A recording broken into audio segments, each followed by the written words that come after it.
Did you know that men are more likely than women to commit suicide? Way more likely. Did you know that? Did you know that there is a person committing suicide right now as we speak because they somehow think that the world is so much better without them? If you are thinking of harming yourself or harming someone else, please don't. Please reach out and get help. Contact the National Suicide Prevention Lifeline at 1-800-273-8255. I don't know if you know this or not, but please do not underestimate the hole your absence would leave if you was not here. The people who would miss you to life, love you to life, that can tell you how important you are. Today is the day that you show your true power by simply making the phone call. And if for some reason, some odd reason, you just don't feel like doing it alone, then reach out to me. A simple message of, we need to talk, will get my attention, and I will be right there with you to fight the battle with you. So before you make a decision that we have to live with, make one that you can live with. With that being said, let's talk football.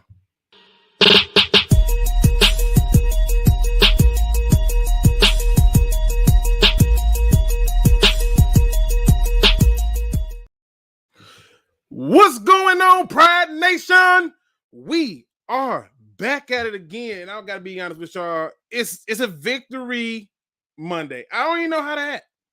I was at work trying to figure out how to contain myself because the Lions have finally got that damn monkey off their back. They've finally been able to shake the boogeyman, to remove the ugly stench of many fans going, oh, they're going to not win the game. Now, I'm finna give you your disclaimer right now because I'm finna go off on a lot of fans.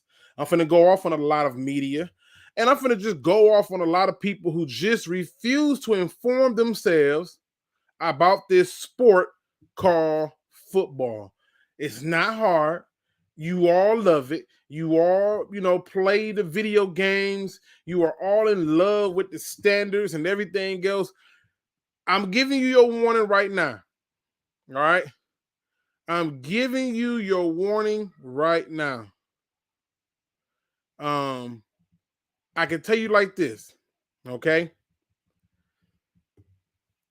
If you came here for a bad show, you want to get the hell up out of here right now. If you came here to hear poison, you want to get up out of here. We're going to talk about things objectively. We're going to talk about things, in a way that is putting it in perspective. All right. Now, I don't usually listen to the 97.1 The Ticket. Somebody had to usually tell me to listen to it, but something today said listen to it. And I wasn't even 5 minutes in, heard some BS. But before I get into it, let's see who we got in the building. We got Friendly Neighborhood Lions fan in the building. We got Looney Tune in the building. Tactical Pumas in the building. Kyle Webb. Lion King is in the building. We got Sweatbread Forbidden Knowledge in the building. We got Doug Prince, 72 in the building. He says, what up, Luke G? Good message, as always, sir. We got Lions Lee in the building. We got First and Goal training in the building. Marcus Roberts in the building. Chris Cashball, Go Lions. Listen, 313 Kurt is in the building. So I'm just gonna get into it. Okay. Doug, I listened to it. And I'm gonna tell you right now that I could not be more pissed. While this is exactly why I have a problem with the way media portrays stuff when it comes to this team. The Lions win a game, and instead of that being the story or the headline, 97.1 The Ticket and other people in other areas find a way to make it about stuff that don't matter. 97.1 The Ticket decided to basically make it about how ridiculous Martha Ford and Dan Campbell is. And you know what? It's ridiculous at their reaction. What's going on? It's ridiculous at their reaction. All right? First thing first, people. Let me just put this out here. They're upset because they said that was you know what? Let me just find the clip. Let me find the clip and let y'all see it for yourselves. And then, and only then, will you understand how a person can see something and see it totally different than what was actually done. Because when I tell you that these people make me sick, they make me sick. Their whole issue was that it's ridiculous for one Sheila Ford Hamp to jump in the arms of Dan Campbell. This is what they said. Now, what I saw was something totally different. Okay? Now, they said she jumped in the arms, and there's no way that she should be celebrating like this. They said Michigan, who won the Big Ten, didn't celebrate like this. Okay? They said that it's indicative of how bad this is. He even admitted that he don't even like this team. But y'all keep listening to this. Okay, we're going to get to this. Let me make this big. Let me make sure I get everything mute. Can y'all please show me where this old young lady jumped into the arms of the head coach? Let's get that out the way. Let's dispel the lies. Now, I want you to understand something. Did she jump into his arms, or did she just give him a hug to congratulate him and he picked her up? Which one did it look like to y'all? I want y'all to tell me, where's this jump? Okay? Where's the jump at? He picks her up. Now, 97.1 The Ticket has a problem with this. This, according to them, is ridiculous. So let me dispel their stupidity. How could this be ridiculous when for weeks y'all have spent a smear campaign trying to get that head coach fired because according to you guys, they aren't winning the game?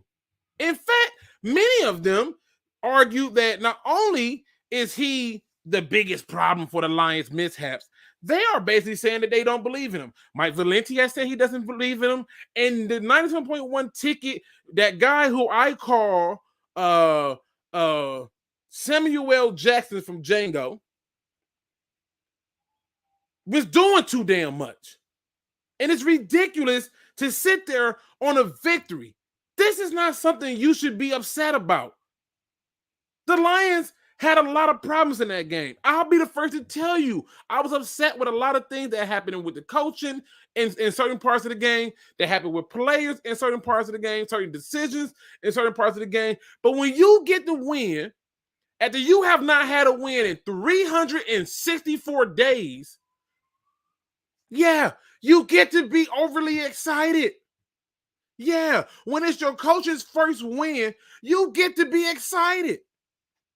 And when you have people like 97.1 The Ticket acting as if though there is something wrong with celebrating a moment that should be celebrated.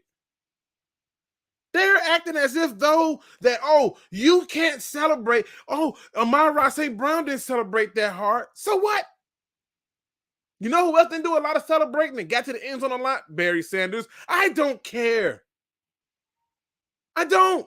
You don't get to sit there and try to act as if though that this is a bad thing. Let's flip this same scenario around, because I believe that anything that is true can be true across platforms. Imagine if you was locked up for 364 days. And when you get out, you finally get some. Why can't you be happy about that? Imagine if you've been homeless for 364 days and all of a sudden you finally get your first home. Why can't you be excited about that? If you go out and you just happen to stumble upon $100 bill, I don't know about y'all, but I pretty much be dancing. Why can't you be excited about that? But not according to 97.1 the ticket. It's ridiculous. It's more proof positive that they don't have a clue. They are literally rooting for this team to fail. And when they succeed, they half-ass support it. Every team in Michigan won, except for the Pistons. Why are you upset? What are you mad about? You got people calling into the show talking about, yeah, the fourth down call, you need to fire Dan Campbell. Fire yourself. Go be a fan of somebody else. You get a win, and you decide to make it about something else. Now, I'm going to get into the game, okay? I'm going to get into the game. But guess what? What you don't get to do is tell somebody how they can, one, grieve or be happy. See, when you start to tell people how to be happy, it's a problem. Why in the hell can we not be happy? We're 1-10-1. And if truth be told, we could have easily been 7 or 8 wins right now. They have literally seen everything go against them. Everything. From the world's longest kick that gets to hit the goalpost, and in most cases where it bounced out, it bounced up and over. Where a kicker misses a 34-yard field goal, but all of a sudden now he can make 54-yard field goals. You have seen all the worst things possible this season, and I got people on 97.1 a ticket who's admittedly hate the team, hate the ownership, hates this state. He hates it. He's only here because he went to school here and he got a job. You're going to tell me you got problems with that? Stop this madness. I got fans hitting me up, saying stuff to me like, hey, Luke, the Lions dumb, man. We should have tanked. I said, what? What do you mean tank? For what? Who are you tanking for? Show me the team that tanked and it succeeded. Show me. And guess what I keep getting told? That's not the point, Luke. Well, tell me what the point is and get to it fast. Because what I don't have time for is stupid. I can't entertain it no more. The reality is the Lions got to win. And it wasn't pretty. Neither were the losses. And they found every reason. And the only thing I can think of in my logical mind is they are upset because the Lions ruined the story they were writing. There were so many opportunities in the fourth quarter where I can already smell the writer's story. And because they had to go back and double time and rewrite a story, it ruined it. It ruined it. When you got the delayed game, they said, oh, yes, Jared Goff and Dan Campbell, another loss on bad coaching and quarterback. They had it already typed up. Headlines was ready to rock and roll. They was ready to simply do it. But I'm going to show you why 97.1, the ticket, is ridiculous.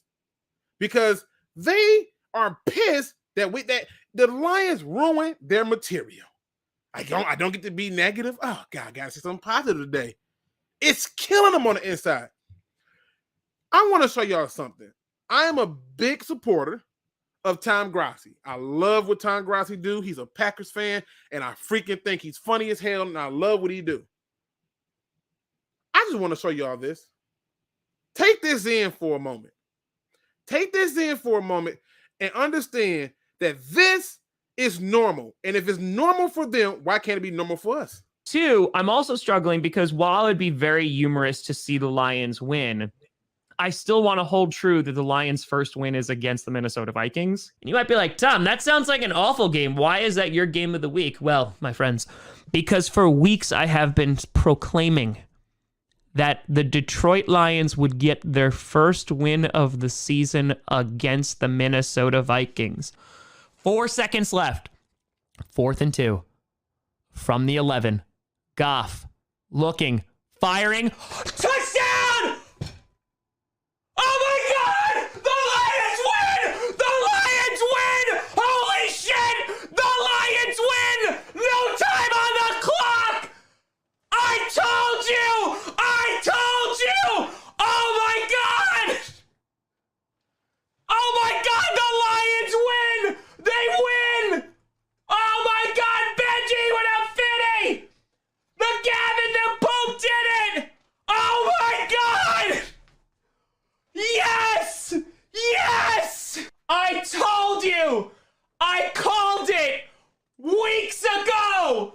364 days! Nostradamus strikes again! I called it. I frackin' called it! Pick up the damn phone! Cause I called it! Where's Calvin? Let's get him in here. Calvin! Get your ass in here, Calvin! Larold! Calvin! Tonight, you are champions! Now, I want y'all to take that in for a moment, because that's a guy whose whole channel is dedicated to the freaking Packers. And he gets to be excited. He goes and get a stuffed lion who he named Calvin. And nobody is throwing up a fist about it. Nobody's upset. Nobody needs to care, because when you get a chance to win, you own it. You get excited about it and you embrace it. 97.1 a ticket. I'm sick of your same old weak attempt at trying to destroy the narrative. The narrative that, oh my God, God forbid that we actually have to write something of substance. So what? You had your storyline already written up and ready to roll with your finger on the button. Write it over. Get excited. Your team won. And after 364 days, I think it's afforded for there to be some high fives and some hugs going around. Period. I heard a story about Michigan where John Harbaugh dedicated the game against Iowa to Oxford. The Lions dedicated the game to Oxford. And if you dedicate a game to Oxford, you better damn well win it. You better win it.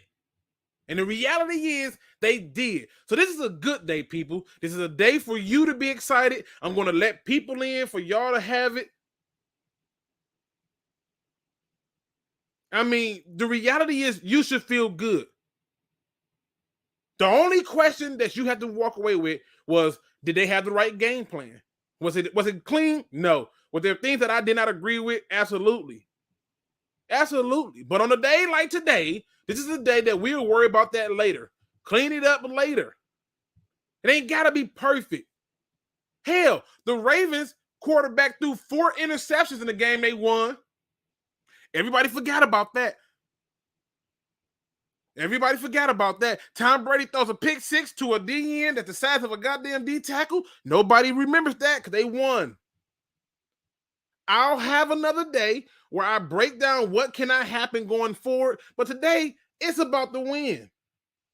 It's about celebrating the win and being okay with the fact that you can be happy.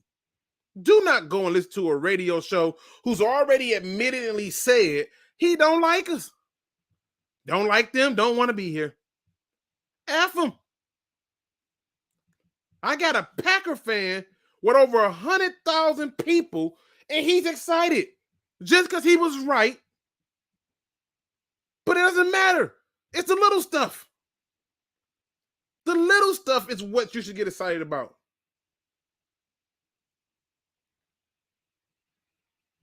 Don't make sense. It just don't.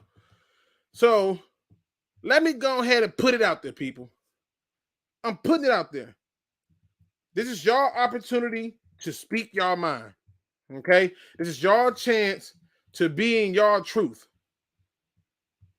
Jump in. I have a simple request. It's when you are backstage, you simply show me your face and you can cut your camera back off. That's it. Nothing special, nothing more. If you are backstage, just show me your face that one time, you cut your camera back off and we can talk ball. But you should be excited. I want your view on this game. I want to know how you feel about this game. This was a moment where I hate to say this, but to go 75 yards in a minute and 50 seconds? Some credit got to be given. Some excitement got to be had. The pass has to be right. The catch has to be right. It just is what it is.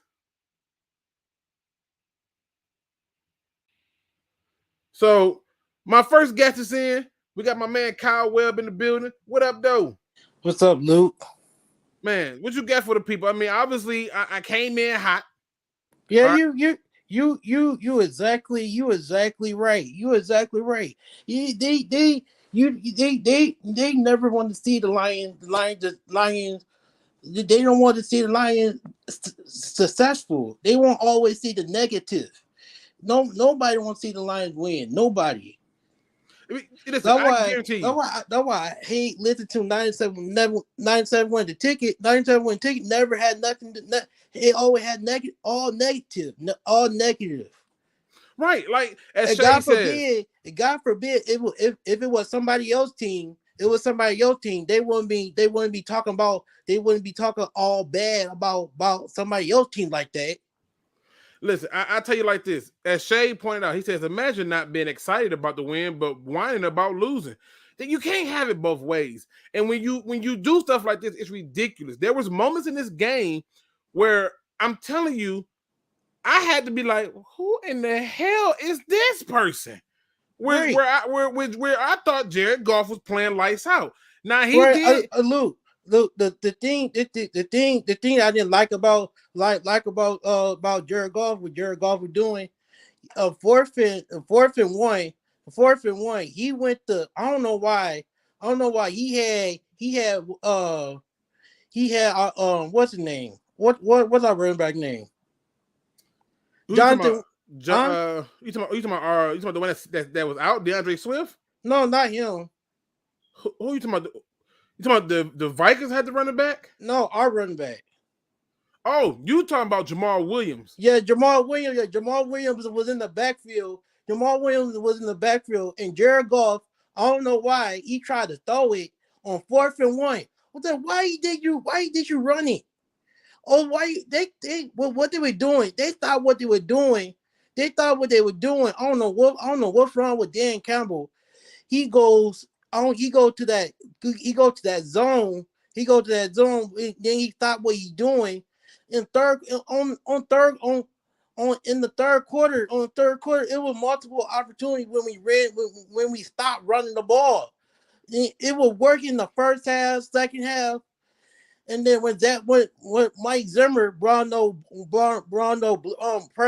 blitzes, that made Jared Goff uncomfortable when Jared Goff was dropping. But you know the problem though. The reality is this: it's too easy to look at parts of the game and try to point out and say that it's this and it's that. And trust me, I plan on doing just that because there was some parts of the game where I'm like, hey, but what I'm not gonna do is go on a tirade about people being excited about a win. What I'm not going to do is treat this win like it's like, oh, they should have tanked. I'm not gonna do that. That to me is ridiculous. I mean, and that's where I draw the line at.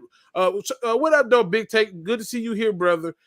First black man on the net says Will Hare. It's the worst safety in the history of the NFL and AFL. Damn, he gave them both of them. But he been playing okay at slot corner, ironically. Gotta give him this. This game relieved all the frustration I had going on, and I actually feel relieved now. You get to have a moment where you get to, be happy and be successful. It is what it is, man. But, it's one of the things where, for me, we do not need to get caught up in the things that are negative. You got to win. And there was Lions fans who was mad because they like, well, they better not win no more games. And I'm like, what are you mad about? Right. Like, it doesn't make sense to me. Everybody mad we didn't take. Everybody mad they wanted to get that Michigan guy, that pass rusher that on everybody mock draft. Everybody mock draft. You want him they want the Lions to take to get him. I don't know why. I don't understand why. Why would you? Like everybody think he played good. He played good against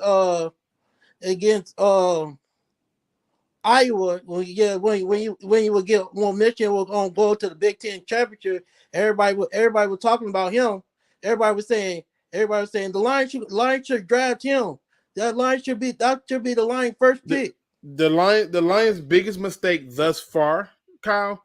Their biggest mistake thus far is we passed on Isaiah Simmons. To me, the most pivotal mistake was going back to when they let Sue walk, but that's another story. Right. You know what I'm saying? But it is what it is. Now let me stop for a minute, Kyle. People, let me tell y'all something. I am never been one for immature stuff. Okay. And every person that come on here, I'm going to give them an opportunity to talk. I'm going to give them an opportunity to be themselves. And under no circumstances should I ever see a person in here trying to make fun of anything. Okay. So if you one of those people, just swiftly exit. Exit stage left. It's okay. It's no hard feelings. But in here, we mature. And here, we handle things a little bit differently. Okay. Because it's easy to talk when you're not in front of the camera. It's easy to talk when you're not the one up here having to have the conversation. That's too easy to do. Put yourself out there and let us have a moment to observe and report. All right? So if you find it to be entertaining or you find that this is the right behavior, take a second and look in the mirror and ask why.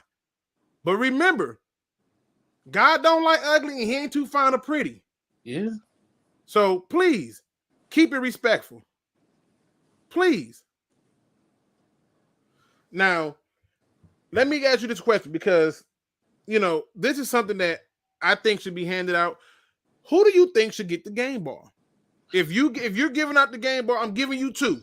Give me 2 game balls. I give it to Derek Brown because when the Vikings were going for it, you talking about Barnes, Derek Barnes? Yeah, Derek Barnes. Okay. I would get game bar to him.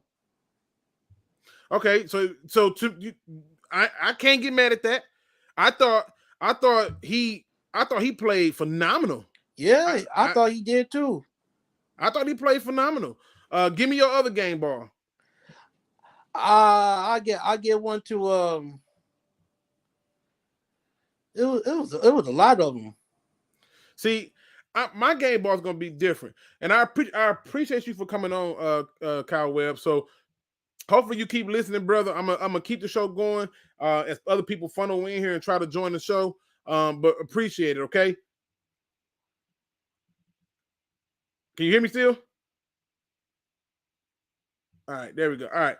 So listen, if I had to give my game ball, and I'm curious about who are y'all giving y'all game balls out to as well. But for me, my game ball goes to somebody that is unlikely. Somebody that I think really showed up. Somebody that I think ain't getting talked about, but he made some plays that nobody is willing to talk about. And that's Godwin. Whether y'all know it or not, his special teams runs got us in good position. And that last run where he had the presence in the mind to get outside and out of bounds, I got that. I got that, and I loved it. My next game ball goes out to, my very next one goes out to, and this is ironic because I cannot believe I'm going to say this. But, damn, this one goes out to Alex Anzalone. Yeah. People, I just knew when the referees called a touchdown, I said, oh, hell no. Nope. He had to have pushed him out. And there was a few other plays where he made that I went, yes. And I was impressed with his ability to kind of be all over the place. Even when he was getting blocked out and getting blocked down, I enjoyed the effort from those two people. I respected what they were doing, and I was like, you know what? I'll take it. So in terms of game ball, I would give it to them too. I'll give it to Godwin for having presence in mind, because that play he had was big. You know what I mean? And one of the things that I go with is this. If you can make plays when it matter, that goes way further than you making plays when it don't. I don't give a care what you do when it don't. Now, obviously, the game wasn't the most perfect. Obviously, there were some things that was missing that we wish we could have back. And one of the things that I wanted to talk about was the difference between the two halves, because the Lions did not play a full 4 quarters. However, I need y'all to ask yourselves some questions, okay? How does a team who is up 20-6 at halftime, quarterback throw 41 times? Y'all help me make it make sense. This part of the game, I gotta be honest with y'all, I was angry. I was beyond angry, because if you take out the Amon-Ra St. Brown jet sweep, the scramble of Jared Goff, you take those attempts out, you're talking about basically 24 attempts to 41 passes. This is not acceptable. And the thing that I did not like was, I believe that running backs get better in rhythm. I like that they found a way to get Jamal Williams as the primary back, but my man's here need to have been closer to 10 to 12 carries, and he should have been closer to 25. And I know somebody's going to say it don't matter, but I'm just saying this right here kills clock and keeps them out. It keeps them that score down. You know, you don't get to have those moments where your blood pressure is up if you handle that part of the game. You know, you get the turnovers, that's all good. And you look at the time of possession, they killed us. They killed us on the time of possession. Right? But outside of that, everything else was evenly matched, except for they had way more penalties and the very costly points of the game. And to me, those parts of it was where I looked at it and I said, yeah, we can get better there. However, again, it's a victory, and it's been a long time coming, and I ain't finna kill it. So, hey, I'm good. I'm happy about it. He says, Luke, you a dumbass. Anzalone, really? Yeah, it's my game ball. Sauce, if you want to give somebody else a game ball, feel free. I mean, if you think that make you smarter because you want to do something that you feel is obvious, I like to give the people who did grunt work respect. The same way I just gave you your shine real quick as you called me a dumbass. Okay. Like, give your game ball out. It's simple. But you calling me a dumbass, and your first name ain't even spelled right. So come on, man. Come on. See, this is what I'm talking about. Everybody like throwing stones, but come on, let's be fair, man. Why I gotta be a dumbass? Why I can't just be tripping or delusional or crazy? I got to be a dumbass. Come on, man. Anyway, I don't understand this. I don't. I'm getting called a dumbass for no reason. Just be happy we won. Jesus. All right. We got somebody coming in the building. My man Malik is in the building. What up, though? What up, Luke? What up? Hey, man, you know me. I'm just here so I don't get fined. What's good, man? What you got for me? We got a victory. Yeah, we got the victory. You know, I'm happy about the victory. But, you know, at the same time, I know you might get on me about this, but I still want that number 1 draft pick. For what? You know, for who? For who, Malik? Who do you want with this draft pick, bro? Yeah, I've been trying to avoid this draft talk, but y'all won't let me. Who in the hell is we taking with this first pick, bro? Aiden Hutchinson. Oh, my God.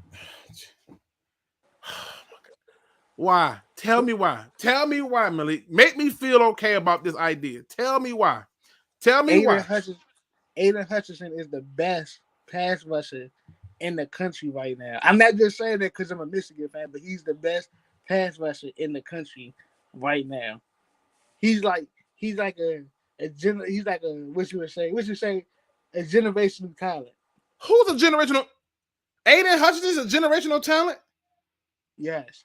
He is a franchise changing player. If we get him and put him with Levi and what's the other McNeil, yeah, and Romeo when he come back, that's a monster D-line right there. All right, let me ask you a question. What defense do the Detroit Lions play? What defense do we play? Yeah, what base defense do they run? They run a 3-4, 4-3, 4-4, nickel. What do they run base defense?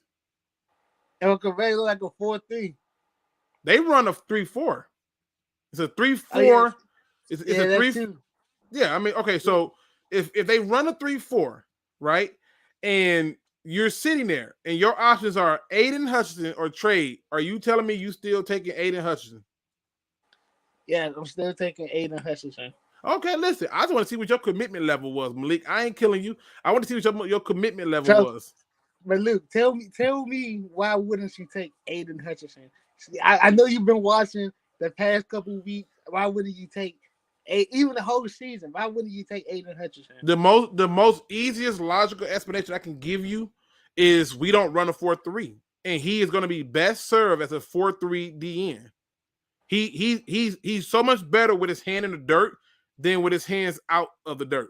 And if you're going to go out and draft the guy first overall, he needs to be a generational talent. I do not see a generational talent in Aiden Hutchinson. I see an okay, good player, but not a generational talent. He's not going to come out and be like an Ndamukong Suh, Aaron Donald type. He's not. He doesn't have this intangible that we see. And I don't think that he's the best DN in this draft.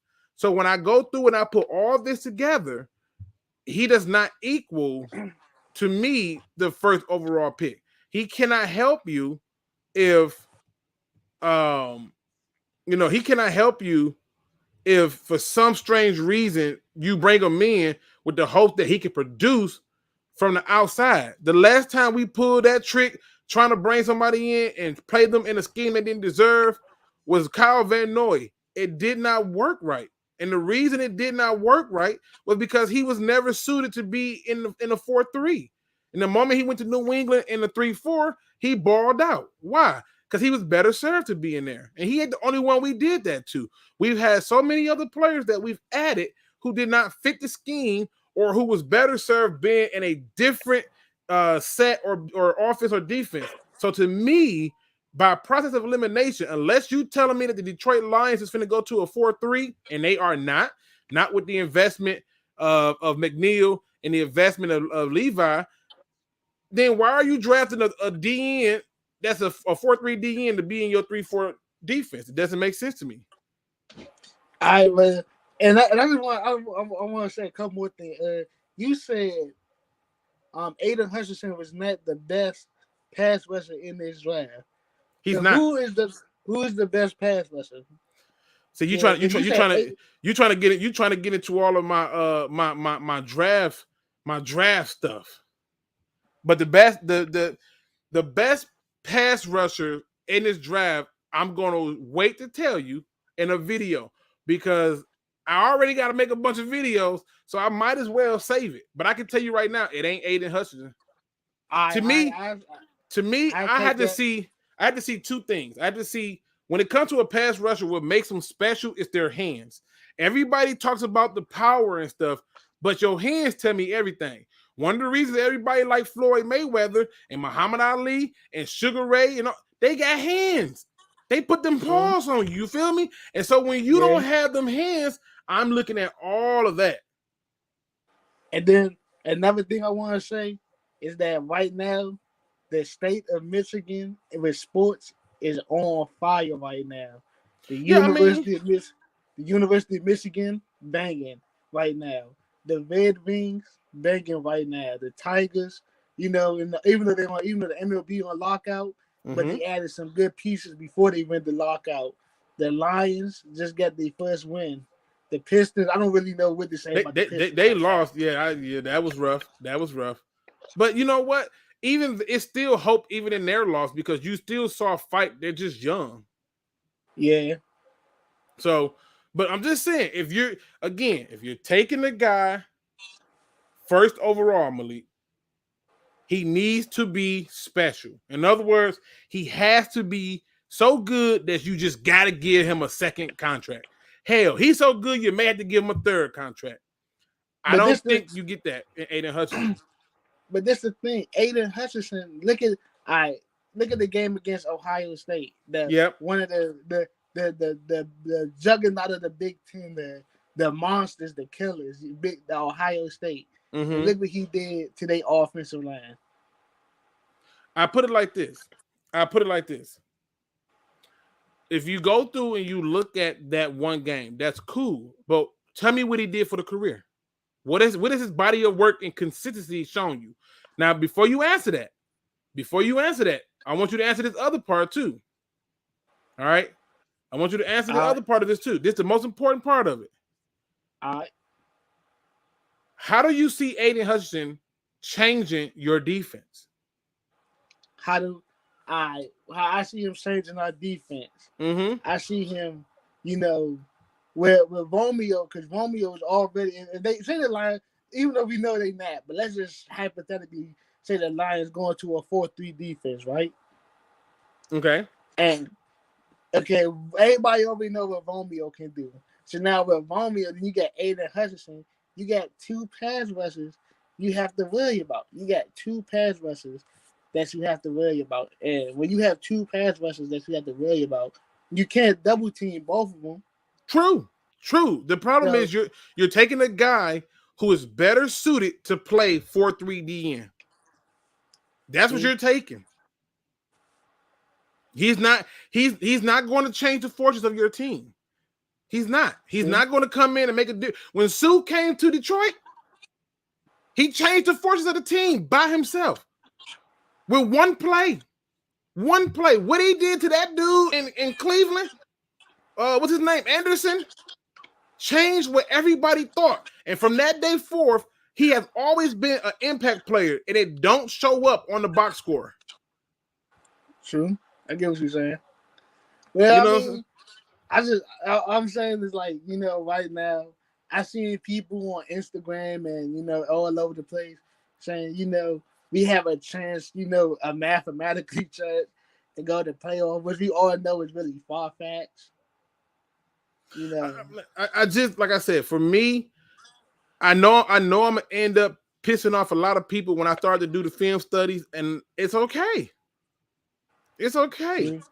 So that's the only reason why. That's the only reason why I said, get the number one pick, because if you can't go to the playoff, what's the point of getting a better, getting a couple, getting 2 or 3 rings, okay, but getting 5 or 6, what's the point if you're not going, But what if I told you? What if I told you Michigan State got a DN who got very similar stats to Aiden Hutchinson? Like I'm not trying to be funny here. Their stats are very similar, and so at what point do we start to just be 100 about it and say, okay, we can't, like, I'm just putting it out here, man. If you're taking somebody first overall, you can't wait for them to develop. You can't wait for them to be better. Taking Aiden Hutchinson, in my opinion, would be the same thing as you drafting Ziggy Ansah first overall. You're going to have to wait for him to fully develop, and I don't have time for waiting. I need a stud, somebody who can come in right now and get her done. And that's all I'm saying. I'm not knocking you, but I'll show you exactly why, and I'll make sure that we preface this with the most important fact. We're not going to a 4-3, bro. But this is the thing. How you compare Ziggy Ansah to Aiden Hutchinson? Aiden Hutchinson is more NFL ready. He's in the NFL defense right now. If it's 4-3, if it's a 4-3, because remember Michigan.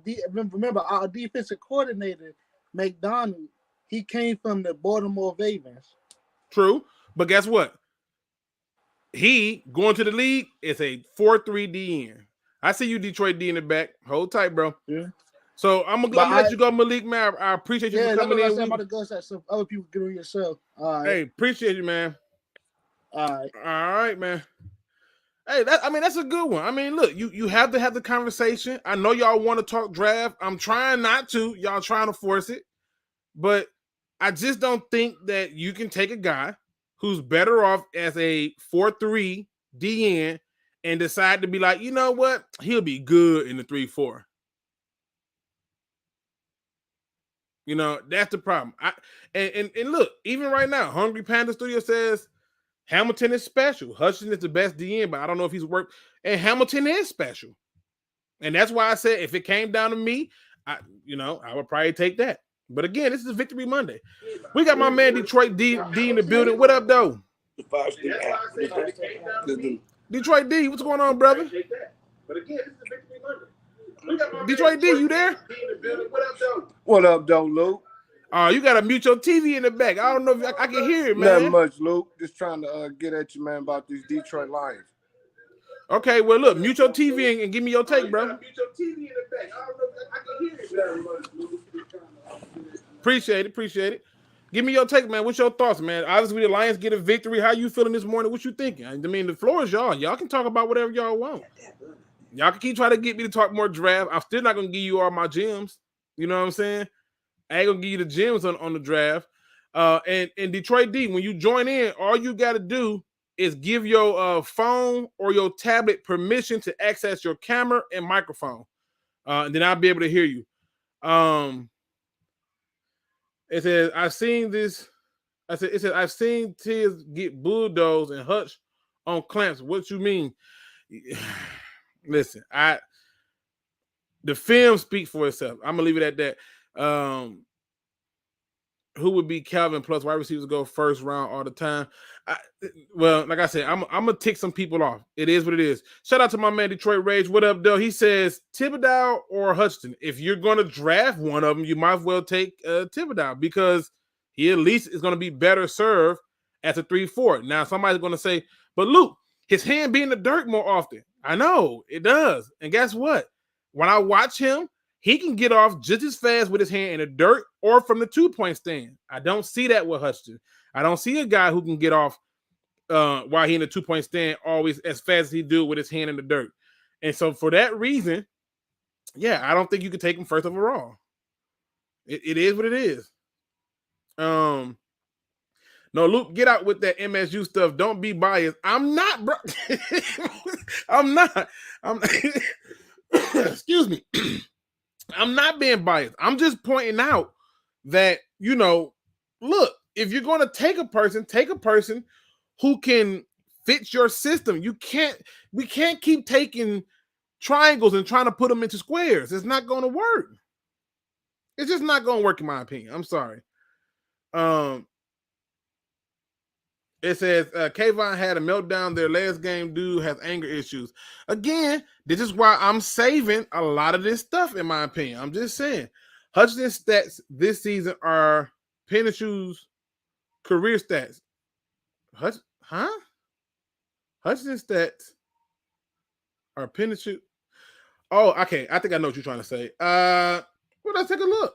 This is the benefit of doing this. We've done this before. Let's go and look at Aiden Hutchinson's stats. I mean, his stats this season is Penishew's career stats. But again, I look at the whole body of work. So I'll make it all big. Y'all can take it all in. Everybody, take it all in. I don't even care about how many games they play per se. I know I'm going to botch dude's name. There we go. Thank God it already came up for me because I cannot say Penishew. Did I say that dude's name right? Somebody tell me if I said that man's name right. If I did, I'm about to be excited. Shoot. I botch names bad. So if I got that name right, y'all give me my props. All right. So let's get it. Here we go. Total tackles, 138. All right, 138. Compared to 152. It's not significantly different. Tackles for a loss, 26.5 compared to 27. So he's not that much higher. Not that much higher. So, okay. 13 and a half sacks, 16 and a half sacks. Okay. 10 pass deflects, 6 pass deflects. 2 forced fumbles, 1 forced fumble. He got 5 fumble recoveries compared to his 4. Their numbers is essentially the same. The margins between these two players is too damn close. If that guy's special, he's special too. I mean, how? How? Make it make, man, come on, somebody help me. Make it make sense. This y'all king? Is this y'all king? Come on, man. Y'all got to be able to understand something. This right here, this one good season, that's cool. If I were to go to Kayvon, what the hell his damn name is? Right here. If I were to go to him, and as you've seen, some people are already saying he a nutcase. And I find it funny because all I was hearing for the longest is Malik Willis. But there's some biases going on for real. Every year, I got to sit here and hear why the Lions should take a Michigan player. Like Michigan doing something. They not. Let's compare Aiden Hutchinson to Thibodeau, right? 126 tackles in 3 seasons. Okay. 152. Not bad. 35 and a half tackles for a loss.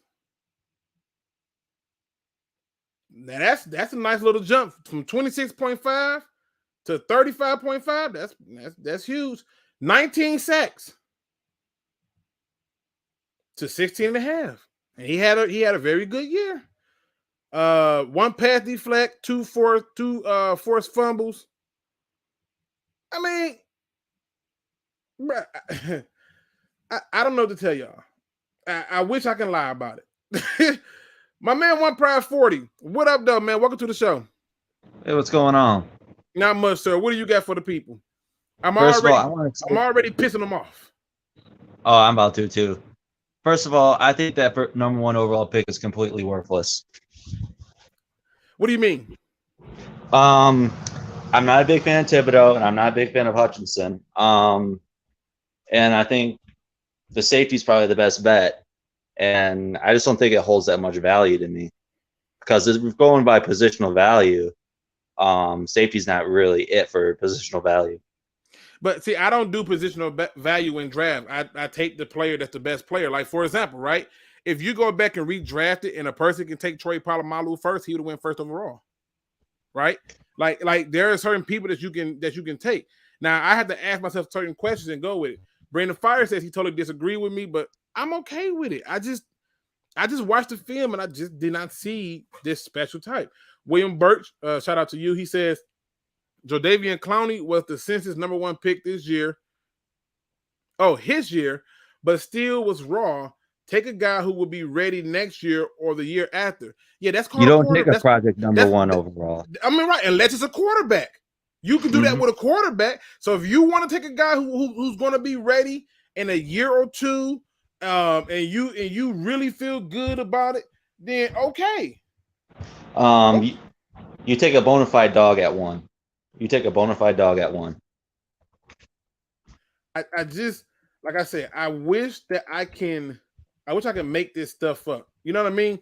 Like, I wish that I could make this stuff up and have people see it. But I don't even, wow. Okay. All right, y'all. Okay. You know what? I didn't see people bring stuff up that don't even come to my attention. And then when it do, it happens. While I'm getting this together, sir, finish telling me what else you got for me, because I don't know why we in love with Aiden Hutchinson. I'm having a hard time with this one. Me too. I don't think he's it either. I just think he don't have no pass rush moves, and he got a few bull rush, and he definitely got to work on his spin move. That's that thing. He need to let that one go. He got to work on that.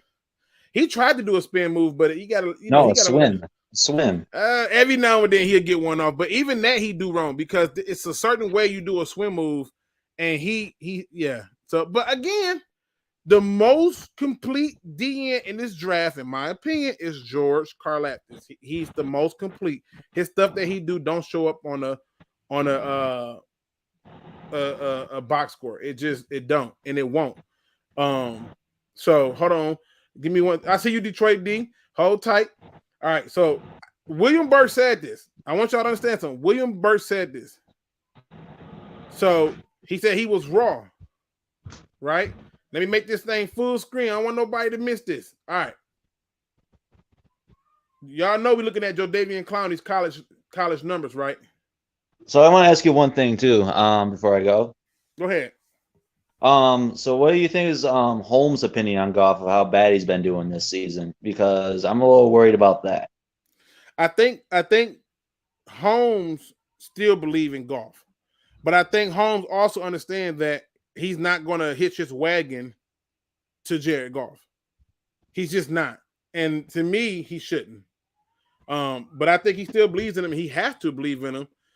Because they showed some type of graph, if I'm not mistaken, yesterday in the game, where it showed Jared Goff first season at Cal, he sucked. First season with the Rams, he sucked. And now his first season with Detroit, he sucked. Like, apparently this is his pattern.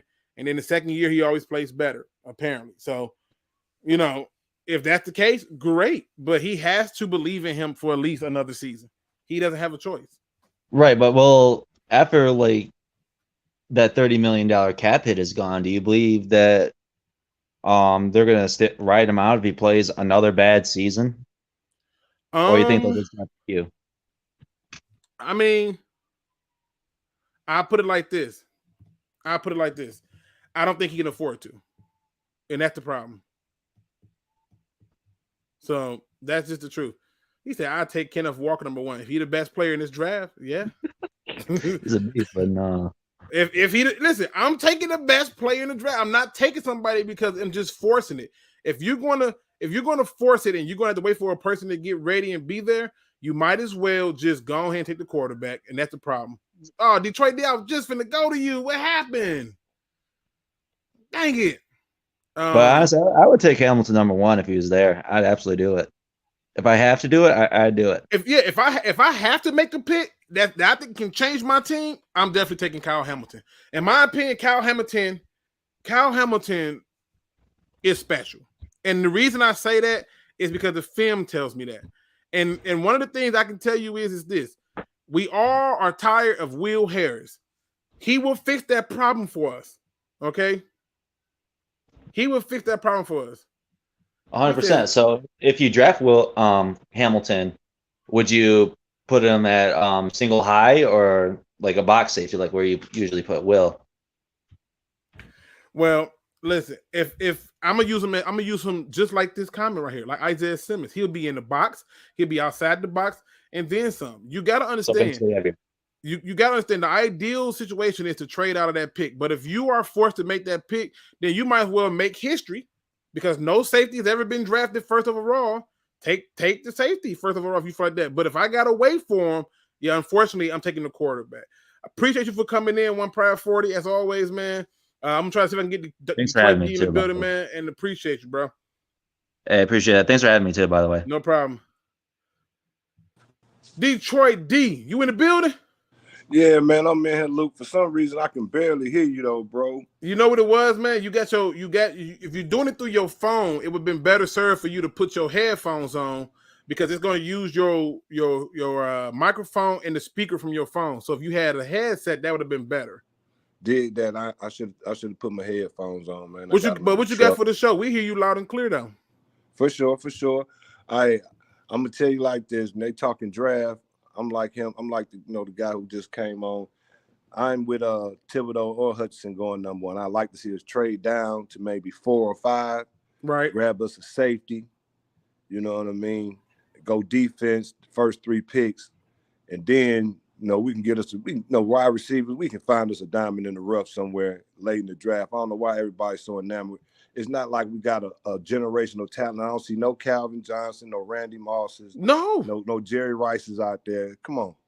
Right. That's my point.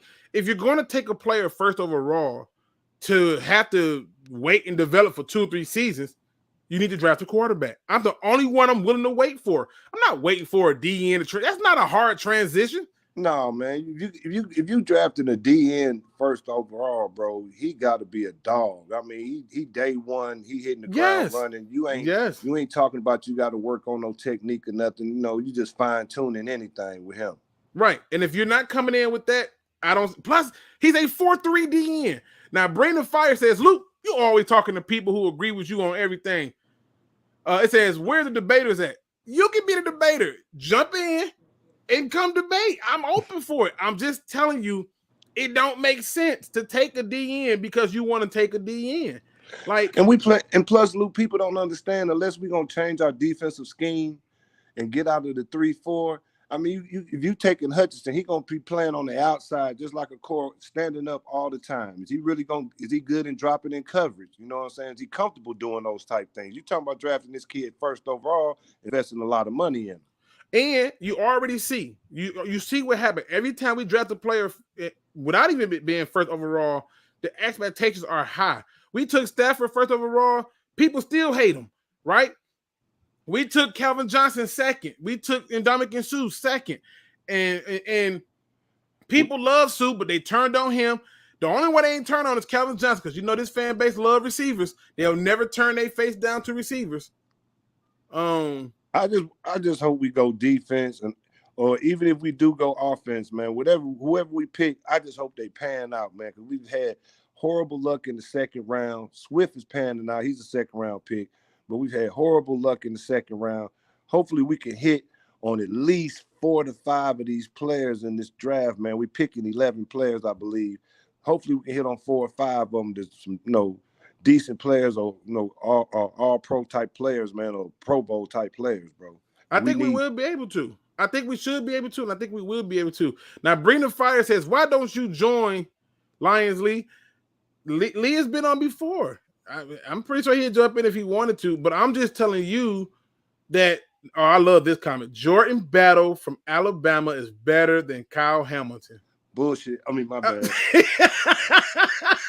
Hey, man, let me get off You try show. to get me later, bro. Appreciate it. Appreciate you, Detroit D's. Hey, I'm not gonna knock his hustle, but I'm just gonna say I strongly disagree with that. He's a nice safety now. He is. Mean, if we can't get Hamilton, he's next in line. But Hamilton's he's just a cut above, man. That guy gonna be special, man. Especially if you get put in the right defensive scheme. Listen.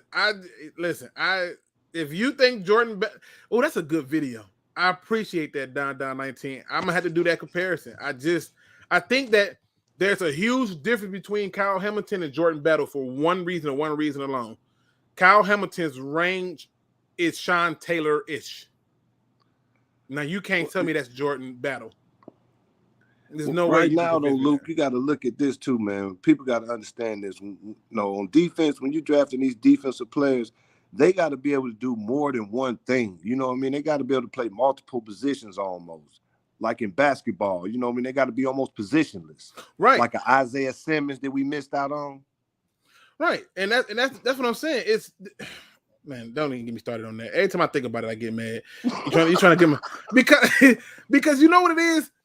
It's one of them things where I just say, look, you allow for a guy to stay who you knew was on the hot seat. He was never going to do what was in the best interest of your franchise.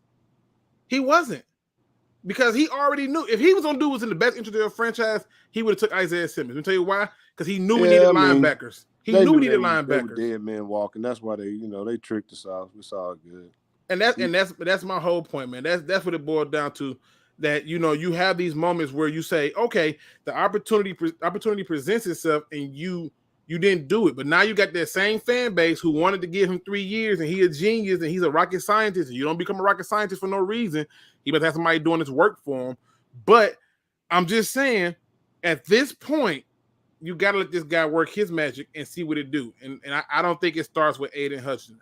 I for one, would be disappointed if we took Aiden Hutchinson. And then too, we need to look into shoring up their right side, man. Get somebody to play along Sewell. You know what I mean, at that right guard. Well, Big V, I don't know if you could dump his contract after this year, but I'm gonna be looking at that contract really hard. But as of right now, he ain't hurting. I mean, the contract is huge, but I don't want to change too much because I am curious. Do you even got to draft a guard if you got Evan Brown? I mean, who's been playing really good at center? Well, I'm just saying. If Evan Brown they was gonna put him at the guard. Hell, they would have slid him on there when Vital was out the other week. Listen. Wait, it says Lions. Well, he was playing center then. Brady Fire says Lions League check the track record of Luke's draft prospects. They good. Wait a minute, hold on.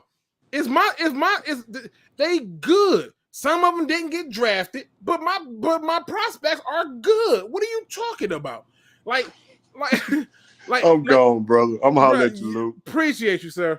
My prospects is good. When it comes down to it, yeah, I can find it. Everybody loves to point out how wrong I be. I get it. But it's good. I'm telling you, bruh. I tell you what, if we did what I did, we'd be doing it. He said, but my prospects is good. And I'm two out of 3 on my draft pick. Dead man walking kill me. Let me see what else we got. So listen, this is another thing I wanted to point out too, because in watching the game yesterday, did anybody else happen to notice Lion King, you got to show your camera, you got to bring it up for me so I can see. I got to see like a face. I don't see nothing. So turn your camera on really quick and cut it back off, and then if you want to leave it off. But one of the things I saw yesterday was it just me, or did it seem like the offense with Jamal Williams was not as explosive as it was with Swift? Was that just me? I thought there was a run where Jamal Williams could have got outside and really took it off, but he cut it in, which he's supposed to. I get it, but it didn't work. So what is your thoughts on that? What is y'all thoughts on that? Is it just me or am I tripping? Guard in the second round, third, got to get Big V contract off the books or redo the contract. I think they'll just redo the contract. I mean, that's the most logical thing. Truth, the prospects are fine by the numbers. You wrong a lot, though.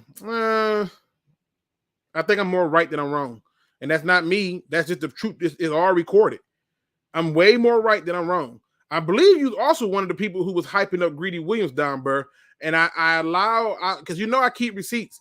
I keep receipts. And you was hyping up Greedy Williams and how great he is. And that pick is really working out.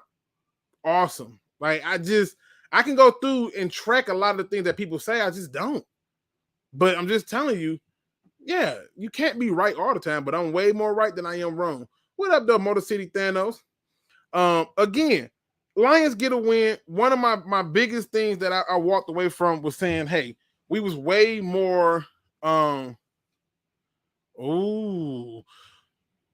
Lee out here thinking how I'm thinking. I'm gonna let y'all know this is one of my snippets right there. All right, you cut your camera off, Lion King. If you want to. You can leave it on if you want to or cut it off. All right, I'm bringing you in. Lion King in the building. What up, though? Oh, I can't hear you. I can't hear you. Not again. You gotta turn that mic on. You gotta give that thing permission to access your microphone. That's one of the things you gotta do. Give it permission to access your microphone. I'm gonna put you backstage, give you a minute, all right? But yeah, I just want so much more. I'm at the point now where if I can get 2 DeAndre Swifts, I'm so much happier. I really am. And I'm gonna be honest with you. I found myself in that game being like, get the ball to Jamar Jefferson more.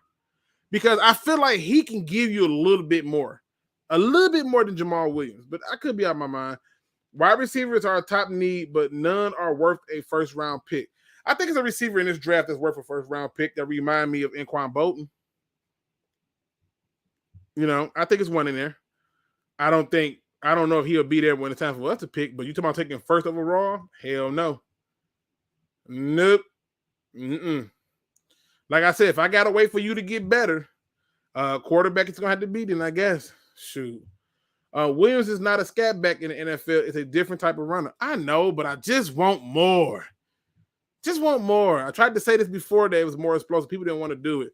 You don't keep receipts. Steve-O, help this man out. I never hyped up Greedy Williams. I am top notch when it comes to this draft. I don't study once a year. It's year round. All right, Don Burr. Y'all see that? I like this. Who are the line? Who's the best player in this draft, Don Burr? Tell me. Tell me who's the best player in this draft. When you give me that one, I got another question for you. Because you know, you do this all year round. So that's great. That gives me an opportunity to ask you some questions. And that's awesome. Vern, what up, though, bro? B for real. What up, though? Jello, what up, though? Aiden Hutchinson is a stud, and he deserves to be number 1. Kyle Hamilton is good, but I have to trade back to like 3 for him. I ain't got to go that far back. The difference between 1 and 3 means zip to me. As long as he come in and have huge impact, don't care. Lion King. Can you hear me now? There you go. I can hear you, brother. What you got for the show? Oh, man, I'm just excited we finally won a game. Man, who you telling? Listen, I don't know what's wrong with 97.1 a ticket and their attempt to assassinate and bash the owner and the head coach for being excited. But I got a Packer fan who lost his stuff, and nobody can take it away from him. And whether it's about him being right or the fact that they're out of the race for it, it don't matter. The Lions right now are slated to have at least 3 to 4 wins at this point.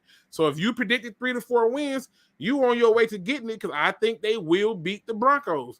And now, my question to you is this. What happened to Goff all of a sudden?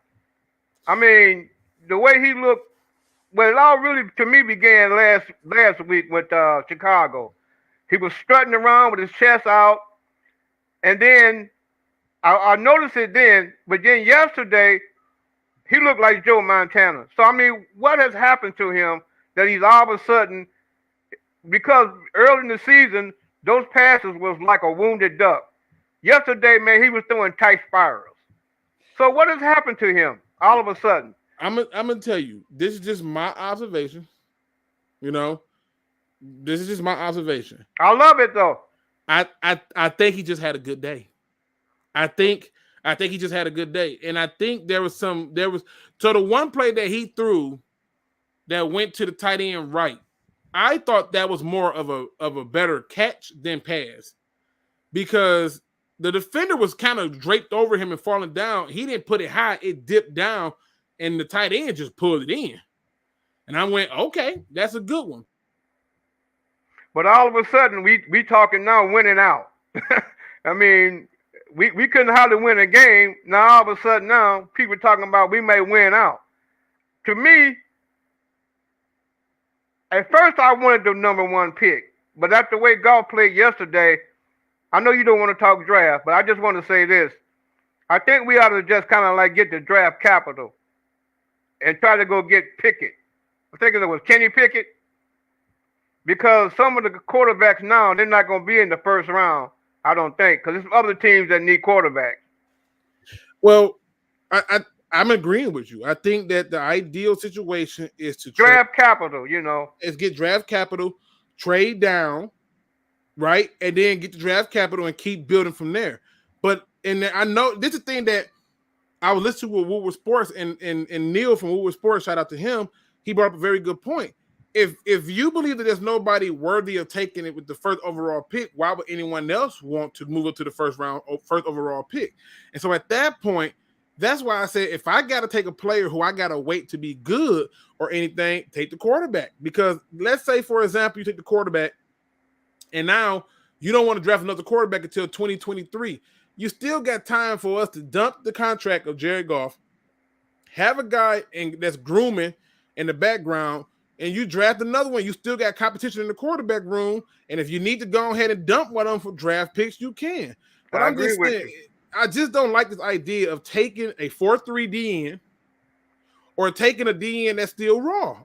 Well, like you said earlier, we're running a 3-4 defense. So you're gonna bring a guy in. Now, what about Thibodeau? What is he running over there? 4-3?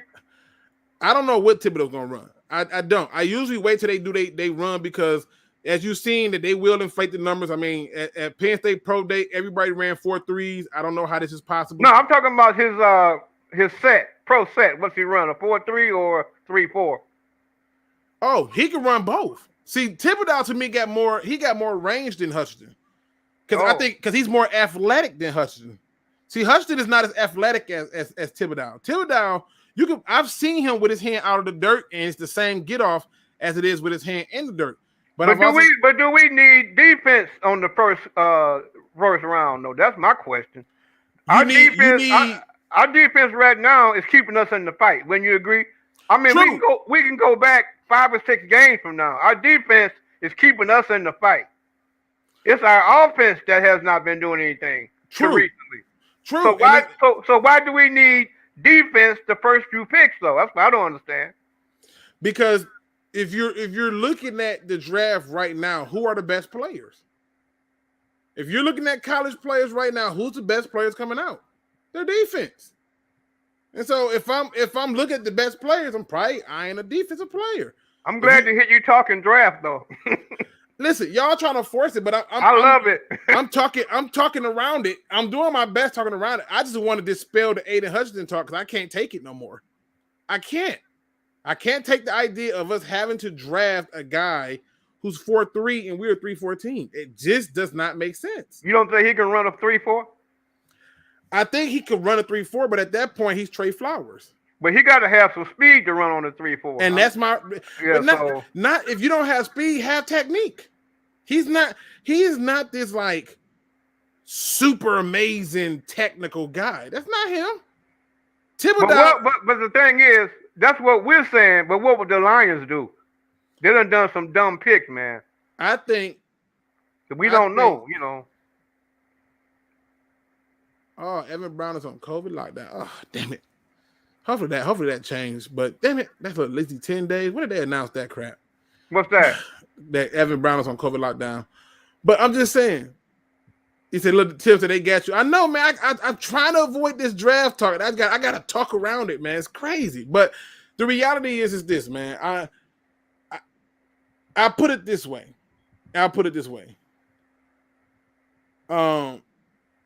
If you're taking a player, if you're taking a player and you're stuck at that pick, which I don't think they will be stuck at that pick. I think they will be able to trade that pick. Because if you look at some of the teams like say like the Jets or the Giants, those teams can be like, I can use a DN and I move down and give up my picks this year. The Giants may want a quarterback though.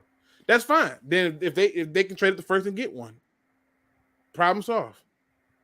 Jets can do the same thing. You want a DN? Okay, come on up here and get him. But I just don't see. I don't see where it's at. I just don't see where it's at. What else you got for me, man? I'm looking at all these people because Luke, your draft IQ is showing, bro. Talking and studying players you draft is a year-around thing. Okay. So when you gonna do it, Mark, man? Probably week 16. To me, I'm enjoying trying to figure out how do you win these games. Trying to figure out, do we have the right head coach? Is he deploying the right game plan? Oh yeah. Before I go, I want to comment on that 4th down play. Which one? He did it twice. Well, the 4th in inches where he went a play action pass. Okay. I agree with that play. It was in like the 20-yard line. I agree with that play instead of punting, because several times this year we've been like 4th and inches, and they ran specifically in the Ravens game. Remember, we was 4th and inches. If we get a first down, we win the game. You remember that play? We was third and 5. It was 4th down, and the Ravens sold out for the run, and we was in max protect, and they ran right into a steel wall. Remember that play? On 4th and inches? Yeah, against the Ravens. Are you talking about at the end of the game? At the end of the game, yeah. Nah, see that at that point it was already 3rd, and to me, once you didn't go for it on 3rd and you just called a run play, which they did get good yards, and they end up See, that was no. I think you got that one a little confused. That was the play that I lost my mind because I'm like, the same play you was running on the on your site that day. Yeah. Wasn't that a 4th down? That wasn't a 4th down. It was 3rd and 5. It was 3rd and 5, and they have to. If they get the first, the game is over. Yeah, that's the play I'm talking about. But in this case, they ran the ball and got stuck. Yeah, right? But the difference is between that 4th down, the 4th down in those other games, and this one was we crossed the 50. We didn't cross the 50 here. It was 6 minutes on the clock, and you still have your timeouts plus a 2-minute warning. And so, yeah, you should have punted there. No, I agree. I agree with that play, man, because we've been getting stuffed on these runs. Even in the game yesterday, we ran a 4th down play and got stuffed. Remember that? Yep, we did. So now that's another one of those plays that I looked at and I said, who called that? I don't know if Jared Goff audible into that play himself, or if Campbell told him to audible and then they cut the mics off. I don't know what the hell happened, but I can tell you this much: I hated that 4th down too. Again, we did not cross the 50. They gave them a short field that led to them getting a field goal because the defense held, and the second time we didn't get it, that led to, I believe, a touchdown. But think about it: you owe 10-1. I mean, go for it. Why not? What you got to lose? You owe 10-1 now. Well, you get the game to lose because at that point you're talking about we've been losing. Yeah, we've been losing. Hey, but you don't want to give it no easy scores. Make them earn it. I'm just saying. Well, that helped us win the game, though. I think because we had time left on the clock. But who would have thought that Goff would have went 75 yards? I didn't. I didn't think so. I sure didn't, especially after that delayed game. I was like, oh, snap. we got them delayed games. I said, oh, my Jesus, somebody help me. All right, man. He came out and did it. But I appreciate you, Lion King. Thanks for coming through. All right, man. All right. Don Burrs in the building. He says that, Luke, your IQ is all messed up. Your draft IQ, you ain't studied enough. Well, good sir. Can you tell me again who's the best player in this draft? I'm waiting. Still ain't seen it yet. I've been checking for your answers and your answers alone. I ain't seen it. Who's the best player in this draft? He said obviously, here you go. This is his response. They're the best players in this draft. That's BS. And that's what I'm saying. You're trying to force something that will not fit. The same way y'all was trying to force some other players, it's not gonna fit. Don't make sense. Can't. I'm not trying to convince you. I'm just giving you what I see. You know what I mean? If you tell me you disagree and you got a different view, show me. You know, like I said, people want to say I had William Burks. You know, shout out to him, man. This dude on he on his stuff, right? But in Jello, that's my problem. I'm not really super sold on Kayvon, and I'm not super sold on Hutchinson. So now the question becomes, now what? Now what? You know what I mean? Like, what we gonna do it from here on out? So now the question becomes, you take Thibodeau, you take Hutchinson. Hutchinson is raw, and it doesn't work. And in my opinion, just look at it. If you saw these numbers and I didn't tell you who this player was, you'll take 47 tackles for a loss and 24 sacks in a college career in 3 years. But meanwhile, in 4 seasons, and I don't want to hear he missed games, this man played 3. Got 129 tackles, 47 tackles for a loss, 24 sacks, 7 pass deflects, 1 fumble recovery, and 9 forced fumbles. That's not, and that was considered raw. This is considered raw. This man right here, come on. Tell me this. Here's another question I have for y'all, for you Aiden Hutchinson lovers. I know it's biases in there. But if Aiden Hutchinson came out last year where he had been a first overall draft pick, and in fact, tell me what draft that's previously passed where he would have been a first overall draft pick with them numbers. Please do. Give me one. Just one. Give me one. I'll wait.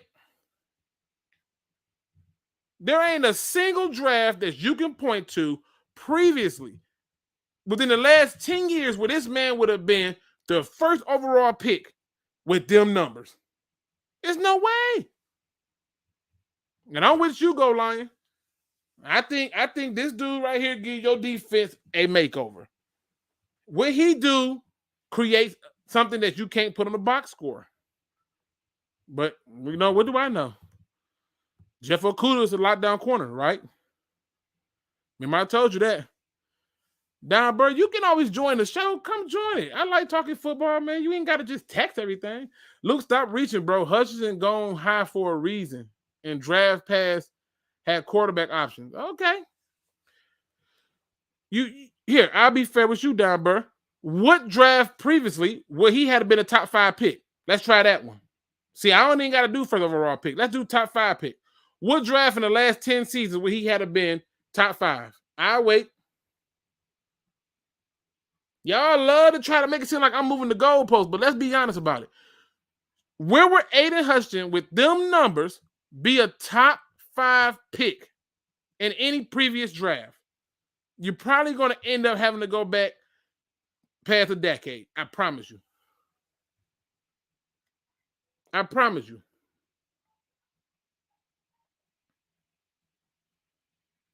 I'm just trying to put it out there.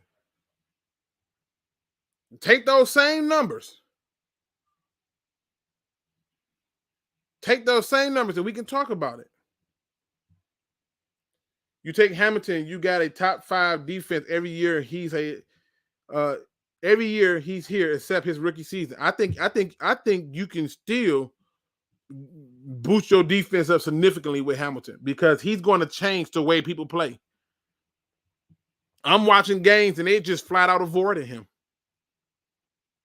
I can show you on real game film where they have completely ran their offense to go away from wherever the hell he at.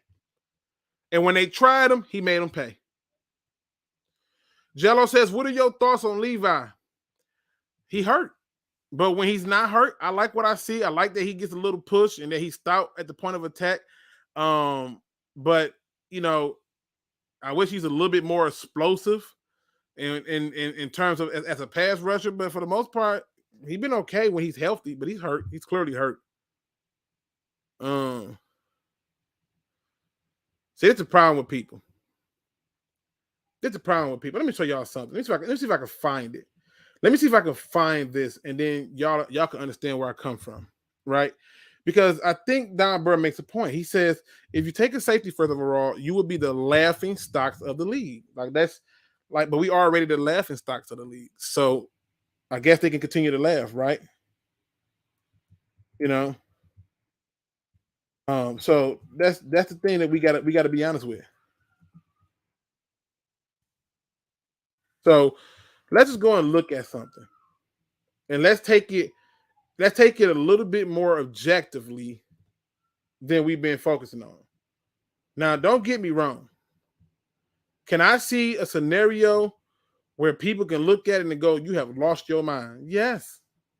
Because that player is going to have to be something special. He's going to have to be, right? And so you're betting that he's going to be something special. But the truth is, he just got to be better, in my opinion. Luke still want Khalil, Buffalo linebacker. Hey, do we still need a linebacker? We do. Shocking, right? Shocking. Y'all think because people don't get drafted, that means something. But we got undrafted players on our team right now balling. I ain't hearing no complaints now. Y'all better stop playing with me now. I still believe that he's a good player. You don't lead the NCAA and all them tackles and stuff like that, and you're not a good player. So let me see what we got. Let me see. Let me get on down here. So now, according to him, you're going to be the laughing stocks.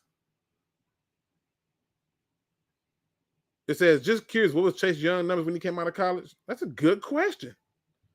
We can look at it, right? We can look at it. Everybody keep trying to compare all these people. They're just not special. But you know, what can I say? You know, I'm just a little old nut job. Y'all know me. I'm a little off the tilter. I've never been with the senses. Oh my God, man, come on, people. Come on, man. Y'all, you cannot. Y'all got to stop trying to justify this. Just because he went to Michigan. All right. I'm not even doing this. Okay. You see this? I'm not even doing this. This is not my idea. This came from B. Pharrell. Get mad at him. All right. How do you compare this? I mean, let's be honest. All the people who have been taken really high at least had a significantly higher tackle for a loss. This man has 30.5 sacks come out of college, 9 forced fumbles, 8 pass deflects, and y'all is hyping up Aiden Hutchinson. I don't get it. Pick Six Sports. I am a big Brandon Smith fan. In fact, if it's up to me, I'll take Kyle Hamilton 1 and pray to God that Brandon Smith is there with my second first-round pick. There goes my linebacker core shored up. There goes my safety core shored up. And in the second round, you know, we can do whatever. But we get them 2 players, and I'm feeling good about life. That's how I'm feeling. I think Lloyd is decent too, but we're going to talk about those players later. But again, just look at this. If you who's going to turn that down? There is no draft where this man should be number 1. This is not it. I just don't see it. Now, the numbers don't tell it all. See, it's funny. It's funny. We know the numbers don't tell it all. I'm telling you the film tell it. I'm telling you he's not even Chase Young. And Chase Young in college took plays off. They didn't even give effort most of the time. Chewed him a whole new one for it. Everybody talk about how much of a motor Aiden Hutchinson get. Wait till that video drop. We're going to see this motor. And that's not a hand cherry pick. I'm just telling you it's not there. But if you were to just do it based on production, there it is. There it is. I know who Jermaine Johnson is. I think that's Florida State. Florida State, I want to say he's from. Let me see. Yeah, I mean, like I said, it's a lot of people that I've been there.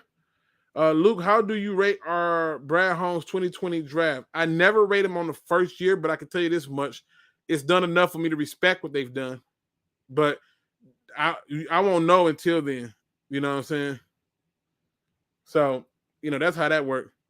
Would you draft Ojabo and Hutchinson? Nope. No, I would not. It's consistency for me. And I got better options. I just got better options. I'm sorry. Then Kayvon is lazy compared to Hutchinson. Okay, well, let's see. If Kayvon is lazy compared to Hutchinson, all right. 152 tackles. I mean,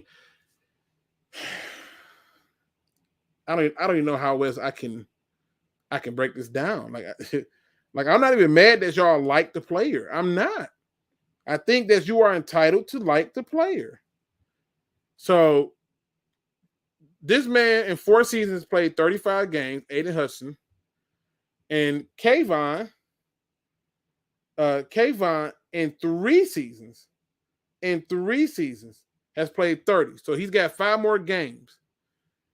Now he got 5 more games. Now, at this point, he still got more sacks, 19 compared to Hutchinson's 16 and a half. He got way more tackles for a loss, 35.5 compared to 26.5. He got 5 forced fumbles, and Kayvon got 3, so that's good. But Kayvon got 7 pass deflects. He got 10. That's good. I mean, for the most part, yeah, it's not this. You can't justify first overall pick and you don't see these kind of numbers. You can't justify first overall pick and you don't see these kind of numbers. If this is the year that Chase Young came out and y'all was saying take Chase Young, okay. Whatever. Okay. But I want to show y'all this because Don Burn says you're going to get laughed. In the very first draft, a running back was taken in 1936, and you may be saying, Luke, that's crazy. All I want y'all to do is keep y'all eyes right here because you're going to start to notice what I've always been saying. The running back position has grossly been undervalued over the last few years, and it's the most consistent thing. So throughout the years, when the draft first started happening, people was taking running backs, fullbacks, center. And then it took somebody to be brave enough to take a quarterback. And even after he took a quarterback, somebody came right back and took another running back. And then it took somebody brave enough again to take a quarterback. And then another running back. You even had a center and a linebacker taken at this point. You had an end, a halfback. And by 1952, here come another person. I'm going to take a quarterback. You don't think they got laughed at? And then go another end and another quarterback. And somebody took a DB. Right? And as it goes forward, you see a lot of running backs later. But now we start getting to the 70s. And quarterback gets a run. DN gets a run. DN gets a run. Then you start getting more running backs. You got a linebacker taken. Because you don't hear that. You don't hear about that now. And I already know somebody's going to say, but that was back then, Luke. This is now. Okay, well, let's follow the trend. Because by the time we get to the 2000s, Tim Couch, yeah, that worked out. That was real good. Courtney Brown, that's what I think you could end up with Kayvon Thibodeau or with a Hudson. You can get a guy like this who looked like he should be lights out. And he's not. But then look what happened. You had a run of quarterbacks. Michael Vick, he was okay if he was running. David Carr, Carson Palmer, okay. Then you get Mario Williams. Then back to Jamarcus Russell. Y'all remember that one, don't y'all? And now you don't see running backs no more. Stop copying the league. It ain't working. All these damn quarterbacks took in first overall, and guess what? They all out the league and ain't panning out. Ain't panning out. The one you took, you hated him. He outlasted Sam Bradford. He finna outlast Cam Newton. He outlasted Andrew Luck. And then you get to Jadeveon Clowney. Okay. You got Jameis Winston, Jared Goff, quarterbacks.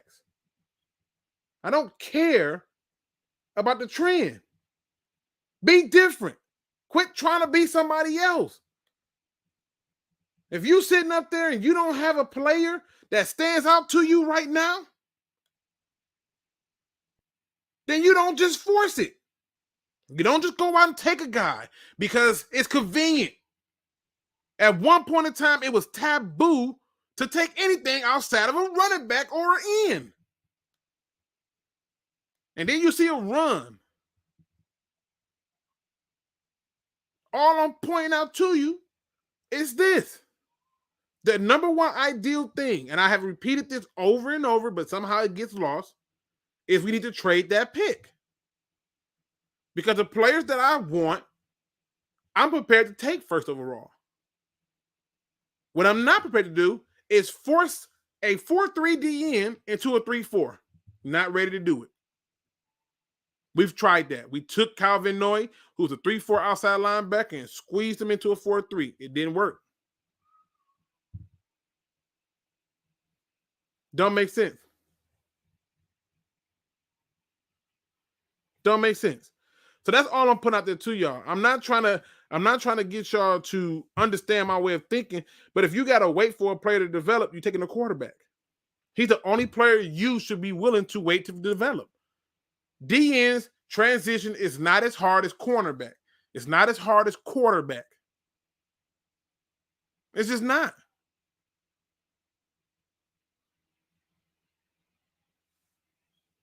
Big Perm said the only one that was worthy of a first overall pick in the last decade was Myles Garrett. You know what's funny about that? I bet you if you look at Myles Garrett's numbers, they still better than Hutchinson.